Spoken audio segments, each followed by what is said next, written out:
بسم اللہ الرحمن الرحیم۔ السلام علیکم۔ سیرت النبی صلی اللہ علیہ وآلہ وسلم۔ عنوان: فجار کی جنگ۔ خانہ کعبہ میں تانبے کے دو بت تھے، ان کے نام اصاف اور نائلہ تھے۔ طواف کرتے وقت مشرک برکت حاصل کرنے کے لیے ان کو چھوا کرتے تھے۔ حضرت زید بن حارثہ رضی اللہ تعالیٰ عنہ فرماتے ہیں، ایک مرتبہ آپ صلی اللہ علیہ وآلہ وسلم بیت اللہ کا طواف کر رہے تھے۔ میں بھی آپ کے ساتھ تھا۔ جب میں طواف کے دوران ان بتوں کے پاس سے گزرا تو میں نے بھی ان کو چھوا۔ نبی کریم صلی اللہ علیہ وسلم نے فوراً فرمایا، ان کو ہاتھ مت لگاؤ۔ اس کے بعد ہم طواف کرتے رہے۔ میں نے سوچا ایک بار پھر بتوں کو چھونے کی کوشش کروں گا تاکہ پتہ تو چلے ان کو چھونے سے کیا ہوتا ہے اور آپ نے کس لیے مجھے روکا ہے۔ چنانچہ میں نے ان کو پھر چھوا۔ تب آپ نے سخت لہجے میں فرمایا، کیا میں نے تمہیں ان کو چھونے سے منع نہیں کیا تھا؟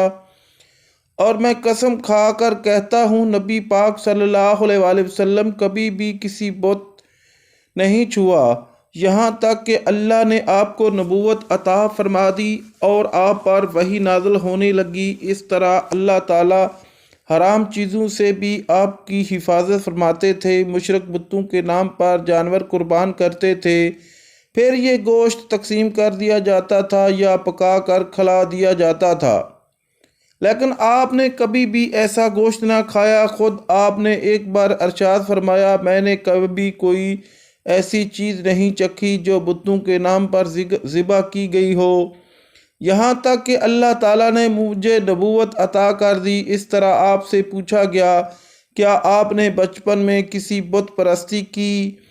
آپ نے ارشاد فرمایا، نہیں۔ آپ سے پھر پوچھا گیا، آپ نے کبھی شراب پی؟ جواب میں ارشاد فرمایا، نہیں، حالانکہ اس وقت مجھے معلوم نہیں تھا کہ کتاب اللہ کیا ہے اور ایمان کی تفصیل کیا ہے۔ آپ صلی اللہ علیہ وسلم کے علاوہ بھی اس زمانے میں کچھ لوگ تھے جو جانوروں کے نام ذبح کیا گیا گوشت نہیں کھاتے تھے اور شراب کو ہاتھ نہیں لگاتے تھے۔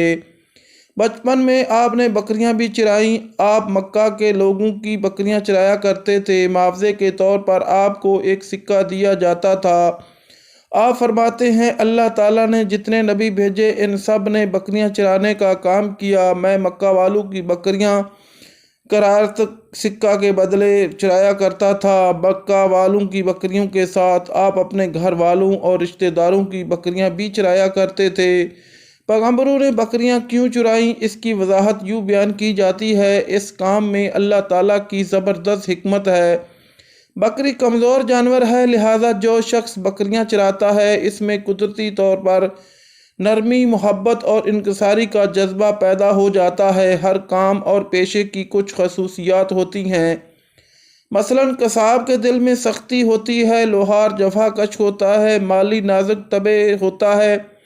اب جو شخص بکریاں چراتا رہا، جب وہ مخلوق کی تربیت کا کام شروع کرے گا تو اس کی طبیعت میں سے گرمی اور سختی نکل چکی ہوتی ہے۔ مخلوق کی تربیت کے لیے وہ بہت نرم مزاج ہو چکا ہوتا ہے اور تبلیغ کے کام میں نرم مزاجی کی بہت ضرورت ہوتی ہے۔ عربوں میں ایک شخص بدر بن معشر غفاری تھا۔ یہ عکاظ کے میلے میں بیٹھا کرتا تھا، لوگوں کے سامنے اپنی بہادری کے قصے سنایا کرتا تھا، اپنی بڑائیاں بیان کرتا تھا۔ ایک دن اس نے پیر پھیلا کر اور گردن اکڑا کر کہا، میں عربوں میں سے سب سے زیادہ عزت دار ہوں، اور اگر کوئی خیال کرتا ہے کہ وہ زیادہ عزت والا ہے تو تلوار کے زور پر یہ بات ثابت کر دکھائے۔ اس کے یہ بڑے بول سن کر ایک شخص کو غصہ آ گیا۔ وہ اچانک اس پر جھپٹا اور اس کے گھٹنے پر تلوار دے ماری، اس کا گھٹنا کٹ گیا۔ یہ بھی کہا جاتا ہے کہ گھٹنا صرف زخمی ہوا تھا۔ اس پر دونوں کے قبیلے آپس میں لڑ پڑے، ان میں جنگ شروع ہو گئی۔ اس لڑائی کو فجار کی پہلی لڑائی کہا جاتا ہے۔ اس وقت آپ صلی اللہ علیہ وآلہ وسلم کی عمر 10 سال تھی۔ فجار کی ایک اور لڑائی بنو عامر کی ایک عورت کی وجہ سے ہوئی۔ اس میں بنو عامر بنو کنانہ سے لڑے، کیونکہ کنانہ کے ایک نوجوان نے اس قبیلے کی کسی عورت کو چھیڑا تھا۔ فجار کی تیسری لڑائی بھی بنو عامر اور بنو کنانہ کے درمیان ہوئی۔ یہ لڑائی قرض کی ادائیگی کے سلسلے میں ہوئی۔ فجار کے ان تینوں لڑائیوں میں نبی کریم صلی اللہ علیہ وسلم نے کوئی حصہ نہیں لیا، البتہ فجار کی چوتھی لڑائی میں آپ نے شرکت فرمائی تھی۔ عربوں کے ہاں 4 مہینے ایسے تھے کہ ان میں کسی کا خون بہانا جائز نہیں تھا۔ یہ مہینے ذی الحج، محرم اور رجب تھے۔ یہ لڑائیاں چونکہ حرمت کے ان مہینوں میں ہوئیں، اس لیے ان کا نام فجار کی لڑائیاں رکھا گیا۔ فجار کا معنی ہے گناہ، یعنی یہ لڑائیاں ان کا گناہ تھا۔ چوتھی لڑائی جس میں نبی کریم صلی اللہ علیہ وسلم نے بھی حصہ لیا، اس کا نام فجار براز ہے۔ یہ لڑائی اس طرح شروع ہوئی۔ قبیلہ بنو کنانہ کے براز نامی ایک شخص نے ایک آدمی عروہ کو قتل کر دیا۔ عروہ کا تعلق قبیلہ خوازن سے تھا۔ یہ واقعہ حرمت والے مہینے میں پیش آیا۔ براز اور عروہ کے خاندان کے لوگ یعنی بنو کنانہ اور خوازن اس وقت عکاظ کے میلے میں تھے۔ وہیں کسی نے بنو کنانہ کو یہ خبر پہنچا دی کہ براز نے عروہ کو قتل کر دیا ہے۔ یہ سن کر بنو کنانہ کے لوگ پریشان ہوئے کہ کہیں میلے میں ہی خوازن کے لوگ ان پر حملہ نہ کر دیں، اس طرح بات بہت بڑھ جائے گی۔ چنانچہ وہ لوگ مکہ کی طرف بھاگ نکلے۔ خوازن کو اس وقت تک خبر نہیں ہوئی تھی۔ انہیں کچھ دن یا کچھ وقت گزرنے پر خبر ہوئی۔ یہ بنو کنانہ پر چڑھ دوڑے، لیکن بنو کنانہ حرم میں پناہ لے چکے تھے۔ عربوں میں حرم کے اندر خون بہانا حرام تھا، اس لیے خوازن رک گئے۔ اس دن لڑائی نہ ہو سکی، لیکن دوسرے دن بنو کنانہ کے لوگ خود ہی مقابلے کے لیے باہر نکل آئے۔ ان کی مدد کرنے کے لیے قبیلہ قریش بھی میدان میں نکل آئے۔ اس طرح فجار کی یہ جنگ شروع ہوئی۔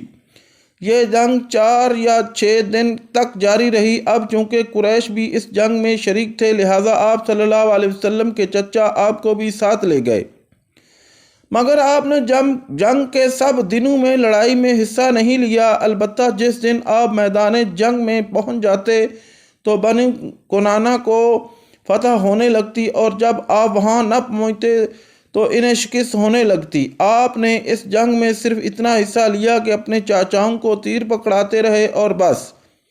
6 دن کی جنگ کے بعد بھی کوئی فیصلہ نہ ہو سکا۔ آخر دونوں گروہوں میں صلح ہو گئی، لیکن یہ کافی خون خرابے کے بعد ہوئی تھی۔ اس جنگ کے فوراً بعد حلف الفضول کا واقعہ پیش آیا۔ یہ واقعہ اس طرح ہوا کہ قبیلہ زبید کا ایک شخص اپنا کچھ مال لے کر مکہ آیا۔ اس سے یہ مال عاص بن وائل نے خرید لیا۔ یہ عاص بن وائل مکہ کے بڑے لوگوں میں سے تھا۔ اس کی بہت بڑی عزت تھی۔ اس نے مال کو تو لے لیا لیکن قیمت ادا نہ کی۔ زبیدی اس سے اپنی رقم کا مطالبہ کرتا رہا، لیکن عاص بن وائل نے رقم ادا نہ کی۔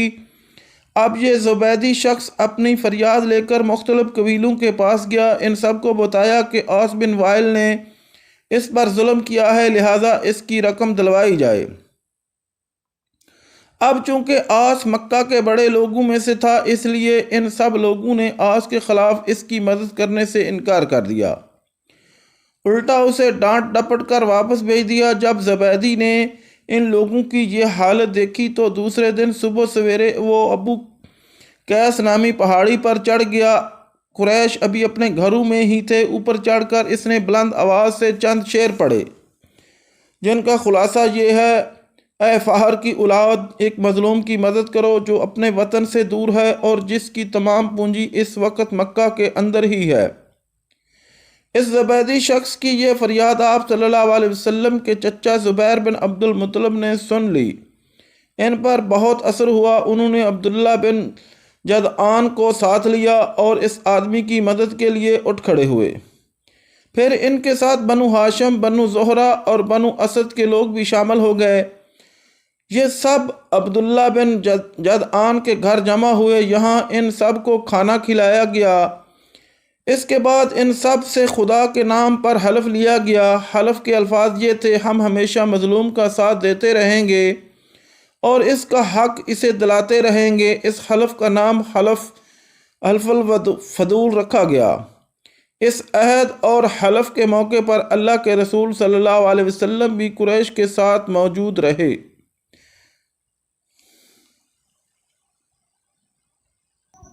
ناظرین، ایسی مزید ویڈیو دیکھنے کے لیے ہمارے چینل کو سبسکرائب، شیئر اور لائک کریں اور اللہ تعالیٰ کے کسی ایک نام کا کمنٹ ضرور کریں۔ شکریہ۔